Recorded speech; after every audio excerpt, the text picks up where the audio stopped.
We've been on a slow burn, and coming into it, obviously post BMW PGA, we did a practice trip. We stayed here the weekend. The practice rounds were great. The crowd got more and more intense, and the European team came out Friday, Saturday, as we know, unbelievably united and kept the crowd at bay. But now today we realize why it was so hard to win away. The golf world thought Justin Rose was fading until his Ryder Cup performance said otherwise. Now he's finally talking, and the story he tells is not the one fans expect. And today, I'll uncover what really powered his Bethpage resurgence and what it means for the future of European golf. Bethpage breakthrough. Justin Rose didn't just play well at Bethpage. He disrupted the week like a veteran who had been underestimated one too many times. He entered the 2025 Ryder Cup carrying the reputation of a steadying hand, the classic locker room adult whose presence alone soothes rookies. But the narrative twisted the second he stepped into Friday four balls with Tommy Fleetwood. The pairing was supposed to be functional. Instead, it became theatrical. Every time a US duo threatened momentum, Rose answered with the kind of narrow window approach or nervy putt that rewrites highlight reels. The gallery roared for American surges, but Rose kept choking that noise back into stunned silence. But the European legends of the game have always said, play as long as you can, because they're the best days of your life. There's time for vice captains, there's time for captaincy. And when it's the right time, if I'm ever asked, oh my God, yes, please. But I love being in battle. It kind of fires me up. It takes me to a place I didn't know I could go. And I think after being a pro for 28 years, I had to go places this week where I've never been before. What made it even more poetic was how those moments compounded. Saturday brought more of the same, tight matches, rising American tension, and Rose intercepting danger like a man possessed by algorithmic calm. Then came Sunday, the recovery shot that froze Bethpage black mid-breath. Viewers later joked online that the ball seemed to obey him out of long-term respect. Analysts didn't laugh. They simply pointed at the shot-by-shot swing data, showing that his short-game precision had returned to something bordering on supernatural. His strokes-gained numbers validated what eyeballs had already screamed. This wasn't nostalgia. This was cold, repeatable skill surfacing exactly when it mattered. And yet the most baffling twist came from the small ritual he revived before matches. That quiet visualization routine, something teammates barely remembered him using. It was described as his reset button, a deceptively simple act that set his pulse to sniper frequency. On camera, the slow-motion shots of his composure paired with the crowd's disbelief did the rest. Rose wasn't just competing, he was reversing atmospheric pressure. This was the Bethpage breakthrough, a week where a veteran didn't age out, but aged inward, weaponizing every year of experience into a surgical, match-winning force. Silence shattered. Then came the moment no one expected, the press room shift.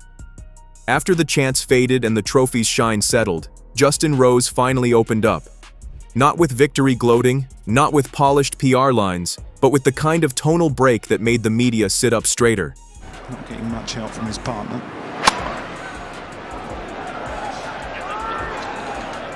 This is on it.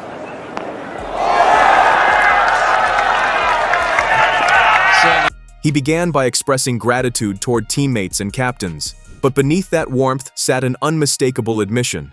The week had tested him in ways he hadn't felt in years. He described the experience as one of the purest joys of his career, and while the words sounded humble, their subtext was far heavier. He was recalibrating publicly. The watching world sensed the strategic undertones instantly. Instead of leaning into personal heroics, Rose framed his performance inside Luke Donald's system, subtly acknowledging that Europe had engineered matchups that maximized his strengths. That framing wasn't accidental. It was the language of someone positioning himself for future relevance. He repeatedly referenced management, of energy, of schedule, of long-term competitive viability, and analysts instantly recognized the coded messaging. It was veteran chess: play fewer events, hit bigger moments harder, become more valuable by doing less, but doing it better. The real eyebrow raiser was the quieter revelation, almost tossed out casually. He had been in daily contact with former captains and mentors throughout Ryder Cup week. That detail didn't trend as loudly, but it mattered deeply. It hinted at a player already operating in the space between competitor and strategist, someone gathering wisdom not just for matches, but for future decision-making roles. Suddenly, every pressure putt from Bethpage took on secondary meaning. Not only clutch execution, but the behavior of a man sketching out the blueprint for his post-playing future. This was Justin Rose shattering his silence. Not by yelling, but by letting everyone know he understood exactly where his career stood and where he intended to steer it next. Hidden machinery. The public saw brilliant shots. Insiders saw a machine rebuilt in secret. Justin Rose's Bethpage mastery didn't materialize by sentiment or nostalgia. It was engineered months in advance. His camp had quietly redesigned his entire physical program, leaning hard into core stability work and wrist-shoulder prehab intended to maintain a compact, reliable release. It wasn't glamorous conditioning, it was preventive architecture. That kind of boring but essential maintenance is what preserves putting rhythm and keeps short game feel alive deep into a career. And at Bethpage, the payoff was glaring. His speed control, his scramble percentages, his ability to produce clean contact under stress, all of it traced back to a deliberate off-season experiment in durability. For the half. Oh, you win.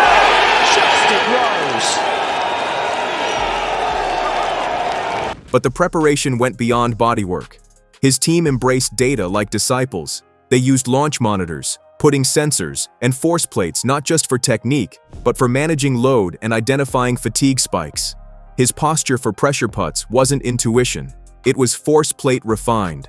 The range footage from Bethpage looked ordinary to casual fans, but coaches recognized the repetition of release drills, micro movements designed to protect his wrists and stabilize his timing. This was not a veteran hoping to recapture magic. This was a craftsman tightening every screw. Layered onto the physical machinery was a psychological one. The quiet rituals that teammates swore transformed him into the emotional anchor Europe leaned on. The early morning visualization wasn't just a warm-up, it was a recalibration of the tournament environment. The mindful breathing before tees became a rhythm stabilizer, and the nightly debriefs with his inner circle served as pressure purges, wiping the emotional slate clean before each new session. These weren't dramatic Hollywood routines, they were micro-habits practiced with monk-like consistency, the kind that sustain peak clarity when thousands are screaming for misses. Captaincy currents. The whispers began before the champagne even dried. Justin Rose's Bethpage heroics didn't just revive his competitive aura, they reignited the long smoldering idea that he was being groomed for something bigger, something with a blazer, a headset, and a war room. The captaincy conversation surged the moment Europe lifted the trophy, with pundits and former captains openly placing Rose on the shortlist of future leaders. The dance was familiar, Rose deflecting without denying, reporters probing without pushing too hard. It was diplomacy masquerading as modesty, the classic prelude to an eventual yes. Observers weren't speculating blindly. There was tangible evidence that Rose had crossed into leadership territory. At 45, he embodied that rare archetype, a player still capable of match-winning brilliance while seasoned enough to command trust in a team room. Camera footage caught him mediating tense moments, guiding younger stars through pairing strategies, and offering tactical nudges mid-round. Analysts noted how he functioned like a selector in training, talking lines, shaping risk profiles, and absorbing Luke Donald's match play logic as if studying for an exam he intended to ace later. Even the way he handled chaos fed the narrative. During one particularly heated crowd moment, the infamous beer-splashing incident that could have spiraled into full dramatics, Rose responded with an almost presidential steadiness. There was no theatrics, no headline-chasing indignation, just a grounded acknowledgement of the atmosphere and a gentle reset of tensions. The European camp later said that moment changed the room's perception of him. The leadership committees watching from afar noticed it too. Then came the post-week interviews, the ones where Rose subtly balanced two futures, the desire to keep competing at the highest level and the openness to taking on a guiding role someday. It wasn't retirement language, it was strategic ambiguity, the kind that keeps boards interested and fans invested. Bethpage hadn't ended his story, it had expanded the potential chapters. Captaincy talk isn't accidental in golf, It's earned through presence, political finesse, and moments of tactical clarity. And at Bethpage, Justin Rose checked every one of those boxes with unnerving polish. Locker whispers. While cameras caught the heroics, the real story of Justin Rose's influence unfolded in the quiet corners of the European team room, the spaces where no leaderboard stats could measure the impact. The spectacle of Bethpage made headlines, but the subtler rituals he reintroduced defined how the week truly tilted. One of those traditions was the nightly chat circle, a decades-old European custom that had faded in recent cycles. Rose resurrected it with quiet authority, gathering players into a soft-lit semicircle and nudging them into reviewing not only their successes, but their mistakes with honesty. Younger teammates later admitted that the ritual stabilized their confidence and reset their nerves, as if Rose were running a nightly emotional audit. I questioned whether, I say, it's my putt, right? So, or however I said it, maybe I didn't say it as politely as I could have said it in the moment, but by no means was there any disrespect or anything like that, but obviously it was taken the wrong way. But yeah, I don't think we should dwell on that, honestly. I said to the boys, if you want me to say, excuse me, please, then yeah, my bad. But it was an amazing match, honestly. I think obviously we got to a great start. The quality of golf was exceptional. Tommy played incredible around the turn in the middle of the back nine, and it was an epic match to be a part of. On the course, his micro-leadership manifested in dozens of small dramas that never made front pages. There was the tense moment on a closing stretch when a rowdy fan stepped too close, a situation that in another era might have sparked confrontation. Rose simply gestured, paused, and allowed the moment to deflate. Later, he publicly apologized for the way it unfolded, turning what could have been a quick controversy into a display of poise. In a week known for volatility, that kind of quiet authority resonated louder than any viral clip. Another under-the-radar dynamic revealed how deeply Rose shaped Europe's strategy. Before each match, he and his partner engaged in a 2-minute tactics routine, a compressed pre-round meeting where they agreed on risk thresholds, shot preferences, and emotional cues. It wasn't dramatic, but it prevented mismatches and misreads, the exact errors that lose tight Ryder Cup sessions. Coaches pointed out those small tactical huddles as the glue behind Europe's cohesion. Producers reviewing footage later found a treasure trove. Rose whispering to Fleetwood on the tee, nodding calmly in the locker room, adjusting pairings energy with observing captain-level detail.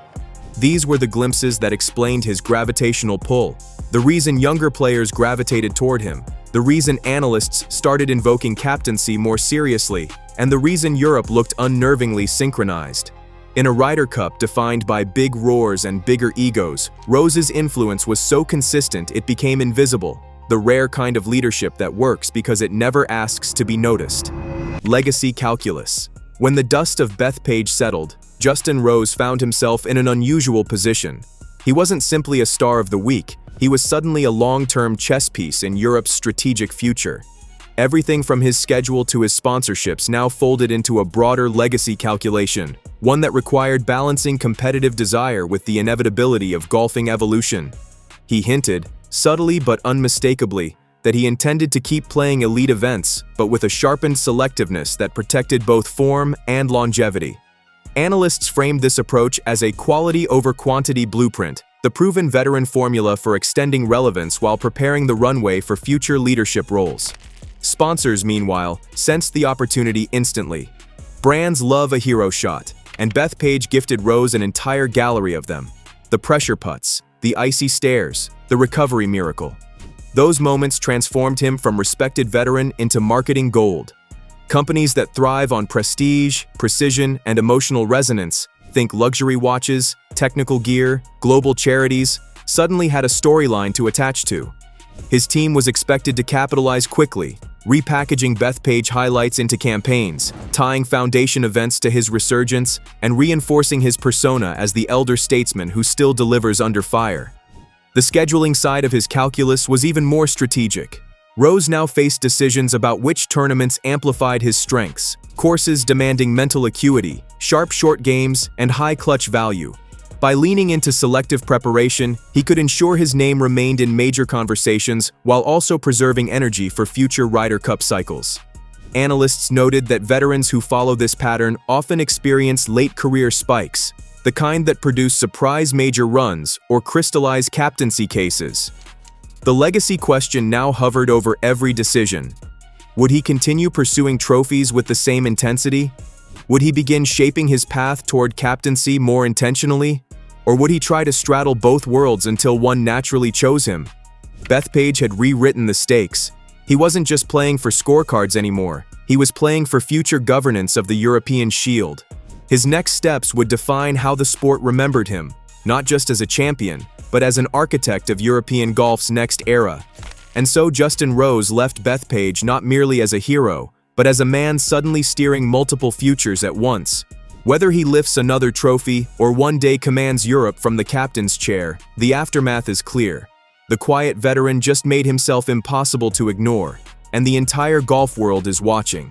If you like this video, make sure you are subscribed to this channel and don't forget to share your thoughts down below.